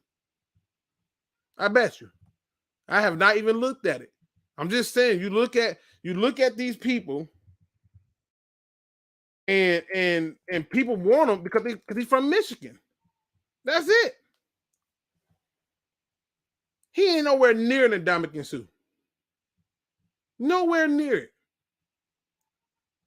But because he's from Michigan, everybody love him. Bro, I can't make this stuff up. Y'all think I make this stuff up.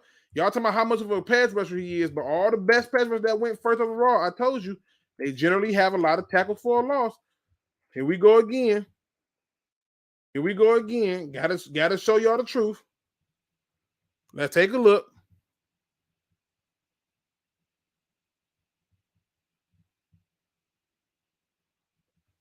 How do you justify this, y'all?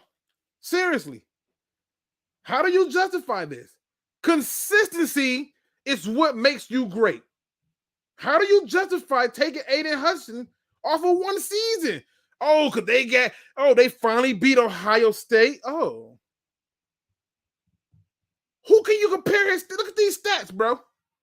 26.5 tackles for a loss, 16.5 sacks compared to Myles Garrett. It's not close. Look at this.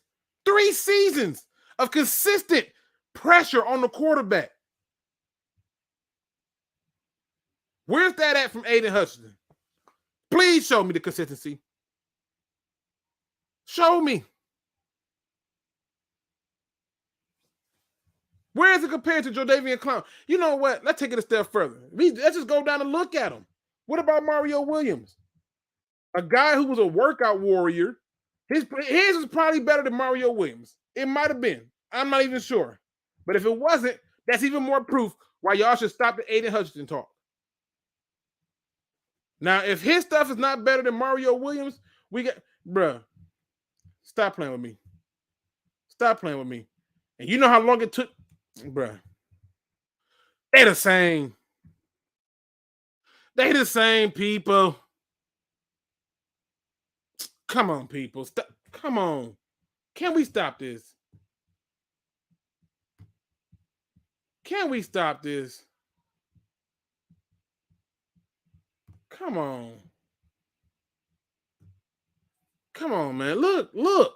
It's there. 14.5 sacks. They basically the same thing. And this dude been... I can't. Yeah, I pray to God they take who y'all want. Fair enough, King. Fair enough. Are you saying they should take Aiden Hudson?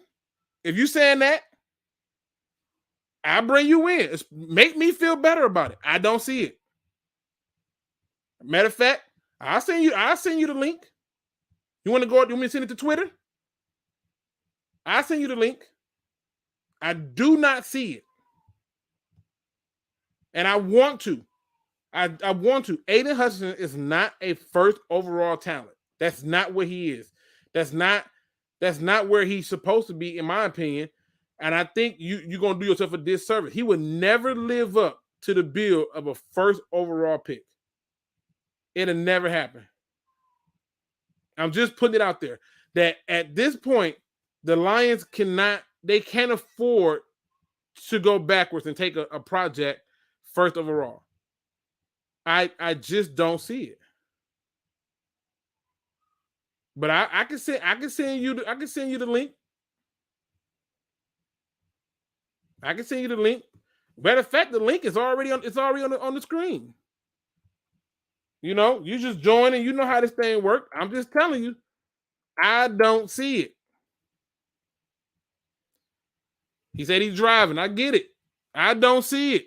I'm not taking a 4-3 DN to play in the 3-4. Not happening. I'm not taking a one-hit wonder. Not happening. Down Burr say I'm reaching. Okay, keep that same energy. I'm telling you, it just don't make sense. And as much as I would love for it to make sense, you can't compare him to the people who came before him. You can't. You just cannot do it. If you were to go and look at it and be honest with yourself, you're going to tell me Aiden Hutchinson, if you're looking at the numbers, 35 games. 35 games is what Aiden Hutchinson played. Okay? You want to tell me that Aiden Hutchinson is going to come in and change something? Well, this guy played 34. It's not even close. Not even close to Myles Garrett, who played 34. Jodavian Clowney. Right? A guy who if you, according to this, they missing one right here, but I had to go and find this little stat. I'm on my phone too. I got two computers up. 34 games. Don't compare. This number right here, the tackles for a loss, is huge. That's why these guys are getting picked. And then when I look at your numbers and they look like Jacob Penashu, come on, man. How many games Chase Young has played? You want to tell me his numbers is so great? 34 games. And this junk don't compare to none of these people. I just don't see it. I would be remiss if I didn't say that I would be disgusted at that idea. I just wouldn't.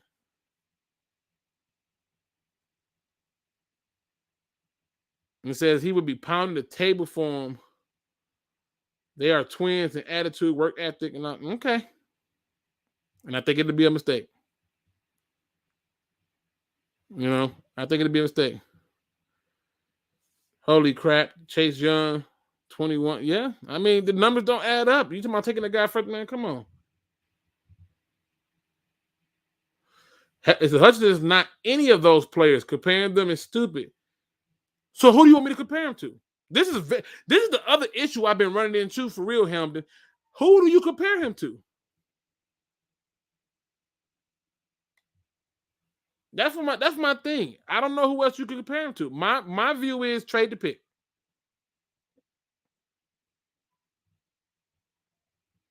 COVID season plus surgeries, etc., etc. I feel you, but he's a 4-3 DN. And even with more playing time, it wouldn't have made a difference. It just wouldn't have. He's still not a first overall pick.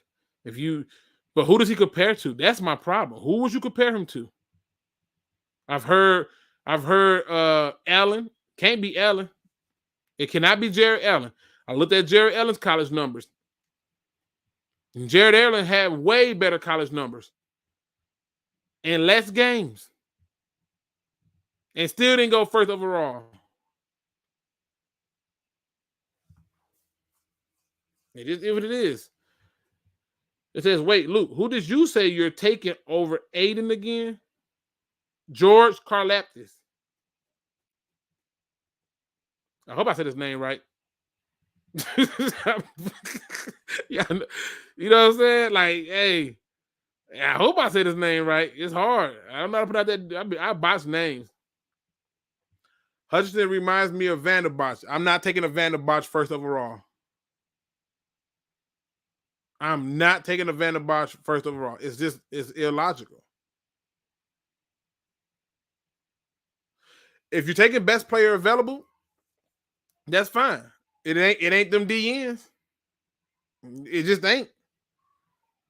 I hate to break the news to you. It's just not them. What if you can't trade the pick? Then what? He said, say the name again. You ain't finna embarrass me today. Excuse me. Let me see. I mean, it says what if you can't trade the pick? Then what? Take the player who gives you the most impact on your team this year. In other words, the guy who's going to come in and give you the most impact the first year, second year, and third year, and fourth year of his contract. It's not going to be those guys. Now, if they end up going, like if Thibodeau goes to, say, if he end up going to like the Jets, he'll be better served there. He'll be way better served there. If Hutchinson end up going to a team like Seattle, he'll be better served there. Go somewhere where you can play in a 4-3. Because at that 2-point stance, I can show you some stuff. Y'all ain't gonna like it. Just gonna tell you the truth. That's all I'm saying. Hutchinson numbers are not all he is. He makes all the players around him better. He makes more of an impact than Thibodeau. I do not see that effect on Hutchinson. I don't. And I can show you. I can show you when I started doing the videos. I do not see that intangible factor on him. I don't. He says Luke got to be trolling at this point. Nope, not trolling. You're going to be sitting here and you got to ask yourself a question. If you're going to take a player first overall, are you expecting that guy to come in and have immediate impact and have impact throughout his career on your team? If that guy you take in the first, is not even willing to do anything, it's just not worth it. So that's all I'm pointing out to you. It says, look at Karlaftis numbers. They aren't close to Hutchinson. You're right. And that's where I keep trying to explain to you why he's the better person. I said what he does not show up on a box score. I don't see that with Hutchinson. If Hutchinson had those numbers and he had that intangible that you can't put on a box score, I see it. But I don't see that. I just don't. That's all I'm pointing out. I'm with you on this, Big Pern. This is why I hate talking draft. I got the link up there. They can jump in. They just, what they're saying, though. You feel me? USC wide receiver is nice. Is that London? Nah, I think somebody better than him. Actually, I think it's like 2 receivers better than him. And and that's just about how much I'm giving you. Steve Young, Aaron Rodgers, both taken early and sat. Hell, Bo Jackson didn't start. So, again, I'm with you, Rob. If you're going to have a guy sit, it better be a quarterback. A DN cannot be sitting out here chilling. You can't sit him. You can't draft the receiver and sit him and he ain't hurt. You can't draft offensive linemen and sit them. They not hurt. They're meant to come in and have immediate impact. That's all I'm saying.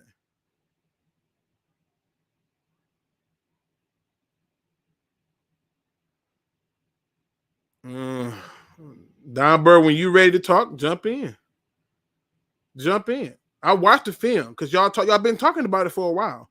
So I watched the films. I watched every single game. The only reason y'all want this guy is because he played for Michigan.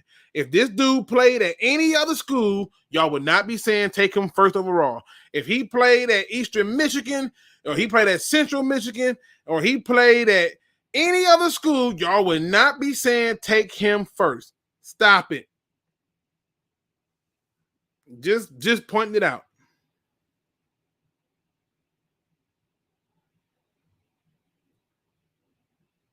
So just putting it out there. Facts. First round picks are starters, not people you sit. That's all I'm saying. Now, ladies and gentlemen, we coming up on the end of the show. So if you got any questions, get them in there. I'll take all those questions right now. You can feel free to knock them questions out, throw them back.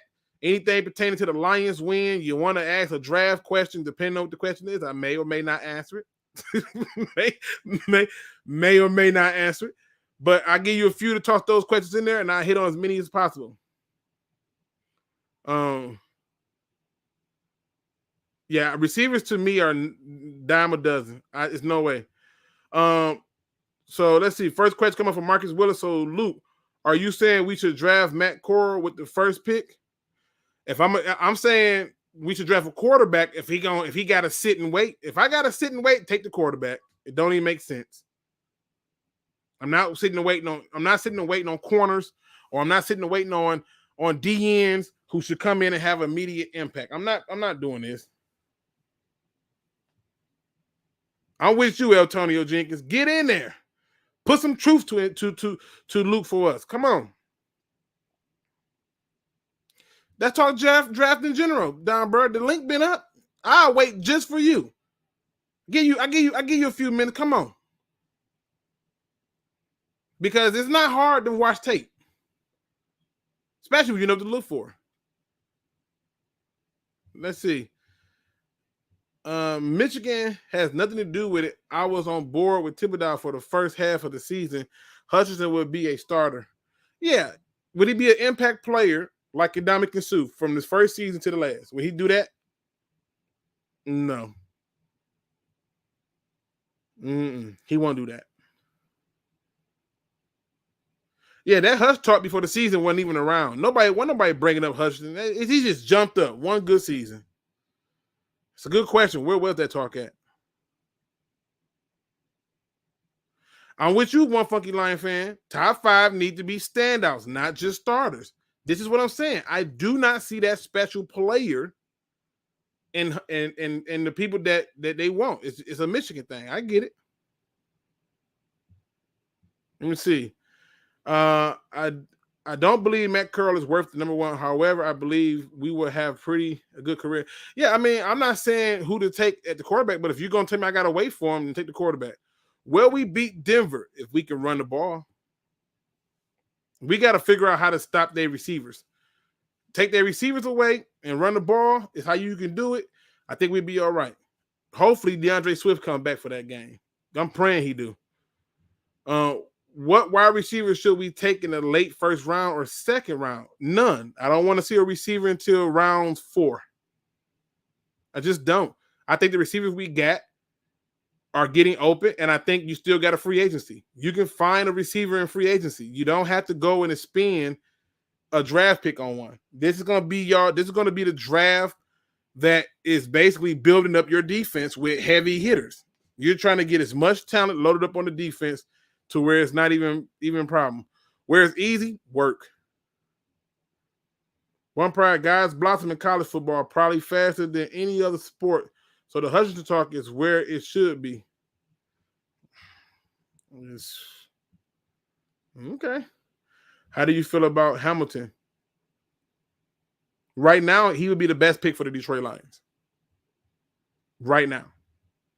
He would be the best pick for the Detroit Lions because he would bring a factor that he would bring that same factor that Jamal Adams brought to the Jets. He would bring that same factor that Darwin James brought to the Chargers, that Sean Taylor brought to the football team. He would bring you that same factor that Earl Thomas and Cam Chancellor brought to Seattle. He would bring you some intangibles that's going to force teams to think about if they want to throw it that way. You would essentially get rid of the big play because of one safety. You're not going to do that with Aiden Hutchinson. Y'all just gave up on poor Julian Okoye. just gave up on him. He got to go. I ain't mad, though. Let's see what else we got. Who are you comparing Hamilton to? Sean Taylor. Brad Holmes is a guru, so we'll be all right. Detroit versus everybody for life, 100%. Hutchinson came out of nowhere. I know. I remember people was all about Thibodeau. It was the mind how the tables have turned. We haven't had a D tackle like Sue since Aaron Donald. Nope.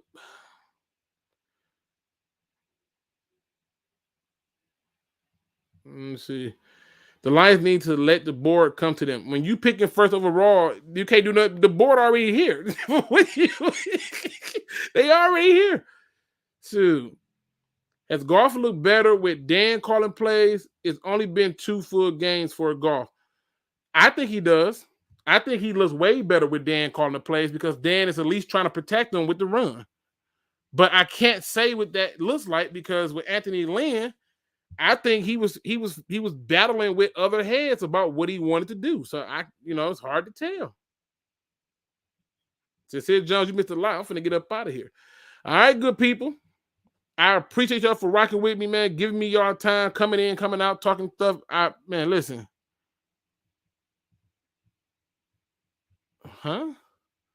Not at number one, Jamal Adams, laughing a lot. Asked the Seahawks like the trade for him.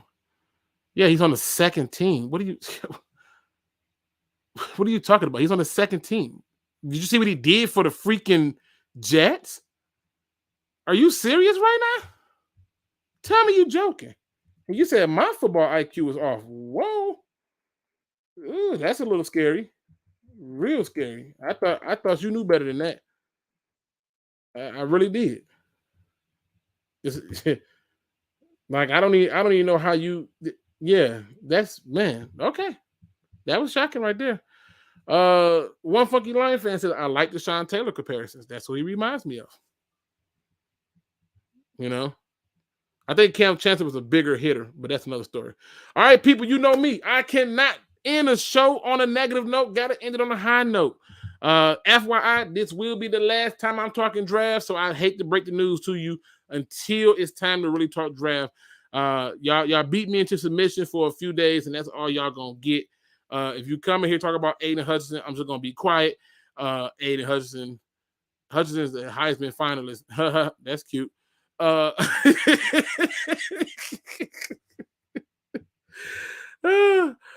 just gotta have fun with it, man. You do. I'm just saying, it is what it is. Sean Taylor was a beast. So, sad what happened, but it is what it is. Sad what happened. All right, so people, here's my positive quote today. Positive quote this time comes from the internet. I do not know who wrote this. I don't. I've been trying to figure out who the authors of some of these quotes are, but if they hit home, they hit home.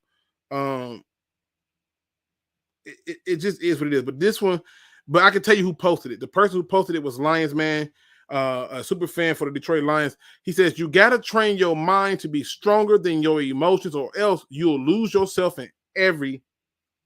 you'll lose yourself every time. I think that this is what we got to have the conversation about, because it's not just in sports, it's in life. And what I find is too often we are forgetting the blessing. People, do not put yourself into a state of panic when the panic is not present. Everything that looks bad ain't bad. Everything that glitters ain't gold. What you need to do is take a second and breathe. Take in the moment. Understand what's going on and move forward. The moment you train your mind to be stronger than your emotions, it's the moment that everything can unlock for you. It's the moment where you figure it all out. It's the moment where everything that you thought that you was not going to get comes your way. Because when you get yourself in a position to think beyond your emotions, the fears, the doubt, the neglect, the who I should have, could have, would have, you find yourself in the best place possible. Do not get locked in your own self-prison. I've been there. It is not a beautiful place. It's terrifying. And the questions you ask yourself sometimes challenge your own physical being. Your body will do what you believe. If you believe that you are not strong, then your body will treat yourself as it's weak. Think you are the Incredible Hulk. Become the Incredible Hulk and move forward into a way to where not only can what you do be seen, but it could be contagious. And with that being said, Lions got a victory, 110-1. Here comes some more victories down the line, and I can't wait to get them. And until next time, as always, I will be back at it again to talk more Detroit Lions football. And remember, don't be no chump. Please do your research. We are out. Or let me leave you with this one. 2, I'm also struggling because while it'd be very humorous to see the Lions win, I still want to hold true that the Lions' first win is against the Minnesota Vikings. And you might be like, Tom, that sounds like an awful game. Why is that your game of the week? Well, my friends, because for weeks I have been proclaiming that the Detroit Lions would get their first win of the season against the Minnesota Vikings. 4 seconds left. 4th and 2. From the 11. Goff looking, firing. Touchdown! Oh my God! The Lions win! The Lions win! Holy shit! The Lions win! No time on the clock! I told you! I told you! Oh my God! Oh my God! The Lions win! They win! Oh my God! Benji with a fitty! The Gavin the Pope did it! Oh my God! Yes! Yes! I told you! I called it weeks ago! 364 days! Nostradamus strikes again! I called it. I frackin' called it!